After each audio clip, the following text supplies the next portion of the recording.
is useful to think about two groups. First, the oil exporting countries of the region. They are going through another year of relatively robust growth. If you look at their non-oil part of those economies, and that's important because that's where the jobs are mostly created, this year the non-oil economy in the oil exporters is going to grow at about 4%. For the GCC countries, which are the countries of the Gulf Cooperation Council, their non-oil economies might grow as much as 6% this year.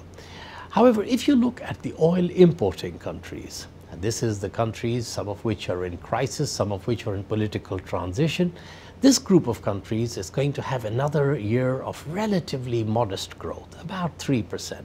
You see some improvement compared to the last 2 years in terms of the international environment. Europe in particular is doing a little bit better than it has been for the past 2 years, but the recovery is still fragile. The growth rate is still too low for them to generate the kinds of jobs they need. So the challenge for this group of countries is how to build on the stabilization they have had and how to go to higher and more job creating growth.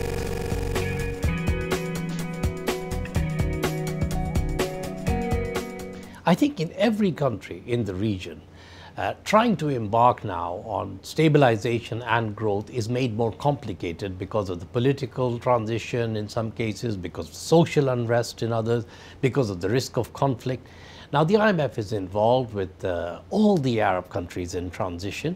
We have financing programs in Morocco, in Jordan, in Tunisia. We had one in Yemen, looking forward to having a successor program there. In all of these programs, we have adapted the program at the start to make it gradual so that the pace of reform is something that is consistent with the social and political tension.